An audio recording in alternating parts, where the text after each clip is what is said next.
Finally பார்த்தீங்க அப்படின்னு சொன்னால் சிஎஸ்கேயோட வெற்றிக்காக எல்லாருமே ஏங்கிக்கிட்டு இருந்தாங்க. ஸோ ஃபைனலாக சஞ்சு சாம்சன் என்னப்பா அப்படின்னு சொல்லி முகம் சுளித்தவங்க நிறைய பேர். அந்த மத்தியில் சஞ்சு சாம்சன் நான் சும்மா இல்லை, நான் அடித்து நொறுக்க வேண்டாம் அப்படின்னு சொல்லி டோட்டலாக பார்த்தீங்க அப்படின்னு சொன்னால் சேப்பா ஃபுல்லாகவே சும்மா அலற விட்டுட்டார் அப்படின்னு தான் சொல்லணும். ஃபுல் எனர்ஜியை சஞ்சு சாம்சன் கொண்டு வந்தது பார்த்தீங்க அப்படின்னு சொன்னால் டோட்டலாக ஒரு கேம் சேஞ்சிங் மூமெண்ட். அதை தாண்டி பார்த்தீங்க அப்படின்னு சொன்னால் ஒரு டீமுக்குள்ளே ரொம்ப அடி வாங்கிட்டோம்டா, இனிமேல் ஒரு ஒரு சரியான ஒரு கம்பேக் கொடுக்கணும்டா அப்படின்ற வெறி எல்லாருக்குள்ளேயுமே இருந்த மாதிரி இருந்துச்சு. ஸோ ஃபைனலாக பார்த்தீங்க அப்படின்னு சொன்னால் கம்ப்ளீட்டாக ஒரு டீம் பர்ஃபார்மன்ஸாக சிஎஸ்கே மாதிரி பண்ணியிருக்காங்க அப்படின்றதான் சொல்லி ஆகணும். What a match! எல்லாருமே பார்த்தீங்க அப்படின்னு சொன்னால் அவங்களோட பெஸ்ட்டை கொடுத்துருக்காங்க. கண்டிப்பாக நம்ம ஜெயிக்கிறோமோ தோக்குறோமோ ஃபுல் எஃபர்ட் கொடுக்குறோம் அப்படின்னு சொல்லி மேட்ச் ஃபுல்லாக அந்த எனர்ஜியை நம்மளால் பார்க்க முடிஞ்சது. ஒரு மிகப்பெரிய விஷயமாக பார்க்கப்படுது. ஸோ இன்றைக்கி இந்த ஒரு வீடியோவில் சிஎஸ்கே வர்சஸ் டெல்லியோட ஹைலைட்ஸ் மற்றும் ப்ரிவியூவை ஷார்ட் அண்ட் ஸ்வீட்டாக பார்த்துருவோம். ஸோ லைக் பண்ணிட்டு வீடியோ ஃபுல்லாக பாருங்கள். ஸோ மொதல் விஷயமா பார்த்தீங்க அப்படின்னு சொன்னால் டாஸை வின் பண்ணது டிசி, நாங்கள் பவுல் பண்ணுறோம் அப்படின்னு சொல்லி டிசைன் பண்ணியிருந்தாங்க. ஸோ சென்னை சூப்பர் கிங்ஸில் பெரிய ஒரு வித்தியாசம் இல்லை. டெவால் ப்ரீவியஸ் உள்ளே வந்தது பார்த்தீங்க அப்படின்னு சொன்னால் ஒரு கான்ஃபிடென்ட்டாக பலருக்குமே கொடுத்துச்சு. ஸோ அடி வாங்கிட்டே இருக்கும்போது யாராவது ஒருத்தர் புதுசாக வந்தால் நிச்சயம் ஒரு கான்ஃபிடென்ட் கொடுக்கும். பட் அதை தாண்டி பெர்ஃபார்மும் பண்ணியிருக்காரு அப்படின்ற போது நிச்சயமாக எல்லாருக்குமே ஒரு பூஸ்டப்பாக இருந்துச்சு. பட் இன்றைக்கி நான் வேறு ஒரு பிளான் வச்சுருக்கேன் அப்படின்னு சொல்லி சஞ்சு சாம்சன் சிங்கிள் ஹேண்டடாக பார்த்தீங்க அப்படின்னு சொன்னால் ஸ்டார்டிங்லேருந்தே மேட்ச் சும்மா மாதிரி பண்ணிட்டாரு.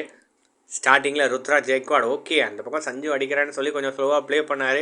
ரொம்ப ஸ்லோவாக போதும் அடிக்கணும் அப்படின்னு சொல்லி அடிக்கும்போது விக்கெட்டை இழந்திருப்பார். பட் அதுக்கப்புறம் ஆயுஷ் மாத்திரே இவர் ஏண்டா உள்ளே வச்சிங்க அப்படின்னு சொல்லி பலருமே கேட்குற மாதிரி வந்தார் உள்ளே. சும்மா வேறு லெவலில் சஞ்சு சாம்சனுக்கு ஒரு பார்ட்னர்ஷிப் போட்டு எக்ஸ்ட்ராடனரியான ஒரு பர்ஃபார்மன்ஸை கொடுத்துருந்தாரு.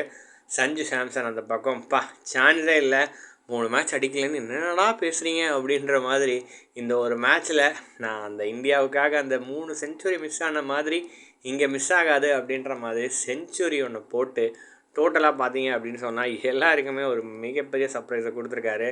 Still I am worth it அப்படின்ற மாதிரி சஞ்சு சாம்சன் டோட்டலாக எல்லாருக்குமே வெளிக்காட்டியிருக்காரு. சேட்டன் மாஸ் தான் அப்படின்றதுல எந்த வித ஆட்சேபனையும் இல்லை. கடைசி வரைக்கும் நின்று 4 6 15 பவுண்ட்ரி 205 ஸ்ட்ரைக் ரேட்டில் 115 ரன்கள் டோட்டலாக டாமினன்ட் பண்ணியிருந்தார் அப்படின்னு தான் சொல்லும். ஆயுஷ் மாத்திரே அவரும் சும்மா இல்லைங்க, கிட்டத்தட்ட 59 ரன்கள் 4 சிக்ஸஸ் 3 பவுண்ட்ரிஸ்ன்னு எக்ஸ்ட்ரா நிறையா ப்ளே பண்ணார். ஃபினிஷிங் ஸ்டேஜில் என்ன யோசிச்சாங்களோ தெரில, பையன் கொஞ்சம் வீக் ஆகிட்டான், நம்ம ஆறுச்சாமி அனுப்புவோம் அப்படின்னு சொல்லி சிவம் டூவே அனுப்புனாங்க. வந்ததுக்கு ஒரு 6 2 4 200 ஸ்ட்ரைக் ரேட்டில் 60 ரன் அடிச்சுட்டு சஞ்சு சாம்சன் மற்றும் சிவம் டூவே டோட்டலாக 20 ஓவர் முடிவில் 2 விக்கெட் இழப்புக்கு 212 ரன்கள் ஒரு டோட்டலாக செட் பண்ணியிருப்பாங்க. நல்ல ஒரு டோட்டல் அப்படின்னு சொல்லி சில பேர் சொன்னாலும் ஒரு 20 ரன் ஷாட்டு அப்படின்னு சொல்லி பல கதைகள் வந்துட்டு தான் இருந்துச்சு. ஏன்னா சிஎஸ்கேவோட பவுலிங் சைடு வீக்காக இருக்கே அப்படின்னு சொல்லி ஒரு பல விமர்சனங்கள் இருக்கத்தான் செய்யுது. கிட்டத்தட்ட ஓரளவுக்கு கொஞ்சம் வீக்காக தான் இருக்காங்களோ அப்படின்ற ஒரு கருத்து பலருக்குமே இருந்தாலும் ஓகே என்ன நடக்க போகுது அப்படின்னு சொல்லி பார்க்கும்போது ஸ்டார்டிங்லேயே பத்தும் நிசங்கா மற்றும் கேஎல் ராகுல் அடின்னா அடி சும்மா நொறுக்கி எடுத்துட்டாங்க அப்படின்னு தான் சொல்லணும். கிட்டத்தட்ட 4 ஓவர் 5 ஓவருக்கு 50 ரன்களை தாண்டி விக்கெட்டே இழக்காமப்பா என்ன அடிடா இது அப்படின்ற மாதிரி நிசங்கா போட்டு சும்மா வெளுன்னு வெளுத்துட்டார் அப்படின்னு தான் சொல்லணும். 2 6 5 பவுண்ட்ரிஸ் அப்படின்னு சொல்லி கிட்டத்தட்ட 41 ரன்கள் 24 பாலுக்கு தாறுமாற ஒரு பர்ஃபார்மன்ஸை கொடுத்துட்டாரு.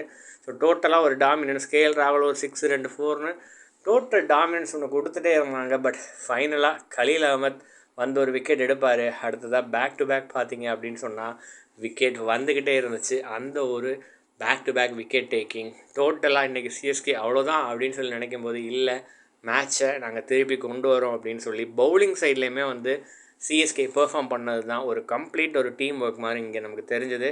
ஸோ டோட்டலாக பார்த்தீங்க அப்படின்னு சொன்னால் ஒரு டாமினேட்டான பெர்ஃபார்மன்ஸ் பேட்டிங்கில் இருந்தாலும் அதே மாதிரி பவுலிங் சைட்லேயுமே எல்லாருமே எக்ஸ்ட்ரானரியாக பெர்ஃபார்ம் பண்ணது இன்றைக்கி மேட்ச் வின்னிங்க்கு ஒரு முக்கிய காரணமாக கண்டிப்பாக சொல்லி ஆகணும். முக்கியமாக ஜேமி ஓவர்டன் யாருப்பா நமக்கான அந்த ஒரு கீ பவுலர் அப்படின்னு சொல்லி எல்லாருமே வலை வீசி தேடிட்டு இருக்கும்போது நான் தாண்டா அது அப்படின்ற மாதிரி முக்கியமான நேரத்தில் பார்த்தீங்க அப்படின்னு சொன்னால் ஜிம்மி ஓவர்டன் விக்கெட் எடுத்தார். முக்கியமாக ஓகே எல்லோரும் விக்கெட் இழந்துட்டாங்கப்பா, மேட்ச்சை ஈஸியாக வின் பண்ணிடலாம் அப்படின்லாம் சொல்லி பார்க்கும்போது டேவிட் மில்லரோட விக்கெட் எடுத்தார்.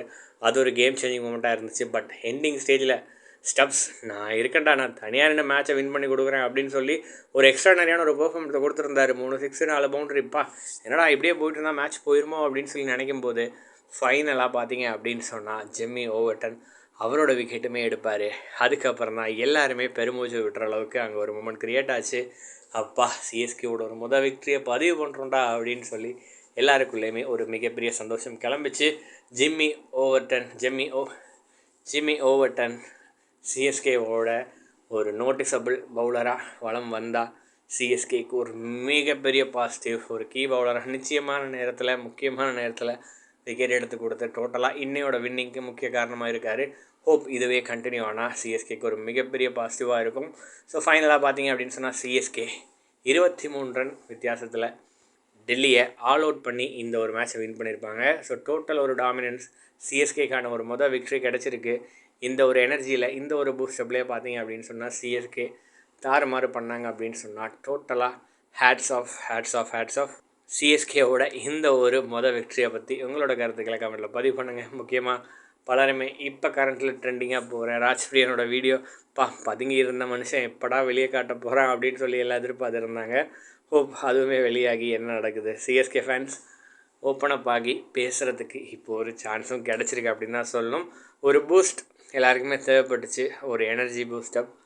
இப்போ அது நமக்கு கிடச்சிருக்கு. ஹோப் இது கண்டினியூ ஆகும் அப்படின்னு சொல்லி எக்ஸ்பெக்ட் பண்ணி காத்திருப்போம். இந்த மேட்சோட பாசிட்டிவ் சேட்டனோட ஒரு கம்பேக், பவுலிங்கில் ஜிம்மி ஓவர்டன், அவங்களுக்கான பாராட்டுக்களை மறக்காம கமெண்ட்டில் பதிவு பண்ணுங்கள். இந்த வீடியோ லைக் பண்ணுங்கள், ஷேர் பண்ணுங்கள். நன்றி.